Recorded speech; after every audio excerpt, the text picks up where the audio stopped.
একটি ছোট্ট গ্রামে আহমেদ নামে এক যুবক ছিল। সে খুব পরিশ্রমী ছিল, তবুও তার জীবনে কোনো সাফল্য ছিল না। সে বিশ্বাস করত যে সে যতই পরিশ্রম করুক না কেন, তার জীবনে কোনো পরিবর্তন আসবে না। একদিন তার বন্ধু, যার নাম সাদ, তাকে একটি গল্প বলল। সাদ বলল, একটি গাছের কথা ভাবো। যখন একটি গাছ লাগানো হয়, তখন প্রথমে এটি মাটির নিচে চাপা পড়ে। এই পর্যায়ে গাছের কোনো পরিবর্তন দেখা যায় না, কিন্তু এটি ধীরে ধীরে মাটির নিচে শক্তিশালী হয়ে ওঠে এবং অবশেষে মাটির উপরে শাখা প্রশাখা তৈরি হয়। তারপর গাছটি ফুল ফোটে, ফল ধরে এবং বিভিন্ন প্রাণী তার পাশে আশ্রয় নেয়। এই কথা শুনে আহমদ ভাবতে শুরু করে। সে ভাবল, আমি আমার জীবনে অনেক কষ্ট এবং সংগ্রামের মুখোমুখি হয়েছি, কিন্তু যদি আমি দৃঢ় সংকল্প এবং কঠোর পরিশ্রম চালিয়ে যাই, তাহলে অবশ্যই আল্লাহ আমাকে সাফল্য দান করবেন। সেদিন থেকে আহমদ জীবনে একটি নতুন দৃষ্টিভঙ্গি নিয়ে এগিয়ে গেল।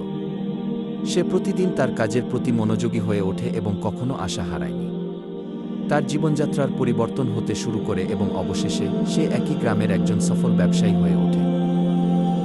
আহমদ তার কঠোর পরিশ্রম ও বিশ্বাসের মাধ্যমে সাফল্য অর্জন করেছিলেন। তার জীবন ছিল একটি বাস্তব উদাহরণ যে বিশ্বাস ও প্রচেষ্টা ছাড়া কিছুই অর্জন করা যায় না।